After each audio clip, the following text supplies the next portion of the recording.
the battle is the Lord's. I'm going to trust in God. When they're making fun of me, I'm going to trust in God.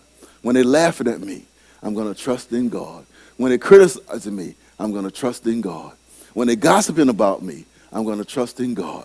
When my best friend abandoned me, I'm going to trust in God. When my husband let me down, I'm going to trust in God. When my wife deserts me, I'm going to trust in God. And David steps back, and he does something that you and I don't do.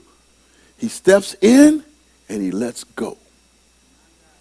See, you got to step into the place that God has for you, and you got to let go and let God. You say it all the time, let go and let God. But you got to step in, let go and let God. Because you got to do something with the talents and gifts that God has given you.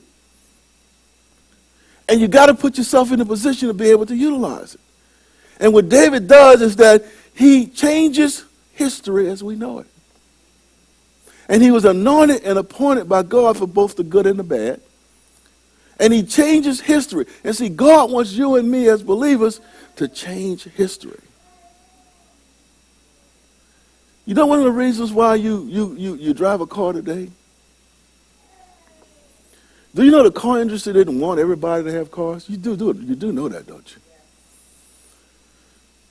There was a board that was set up that says that if the board didn't approve your ability to manufacture a car, you weren't able to do a car. That's why it's good sometimes to watch the History Channel. And it's good sometimes to look at some educational things. I look at the nonsense stuff too, don't think. But I do spend a little time looking at things that can improve my thought pattern. So I was watching this documentary on History Channel called The Men That Changed America. And one of those men was Henry Ford. And I never realized that they put every impediment in Henry Ford's way.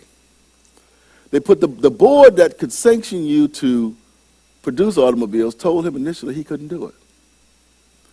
What Henry Ford did, what you and I don't do, he changed the narrative. He changed the rules. And that's one of the reasons why you and I can drive today, because he made cars available to the average American. So when someone puts what they think is an unstoppable object or an unmovable force in your life, you and I have to do like David did.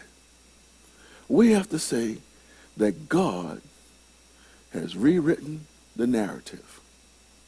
God has changed the rules.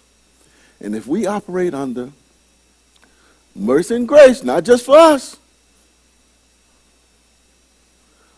operate under love, not just for us, operate under integrity, not just for us, operate under commitment, not just for us. If we operate in the Christ-centered system, there's nothing that can stop you. There's nothing that God won't move out of your life. We want to thank you for being with us today.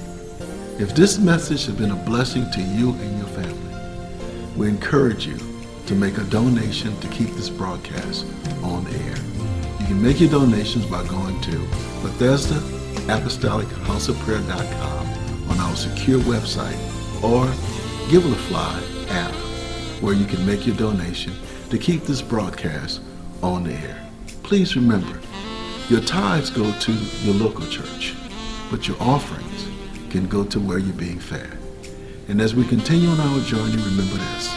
2 Corinthians 5:7 tells us that we walk by faith, not by sight.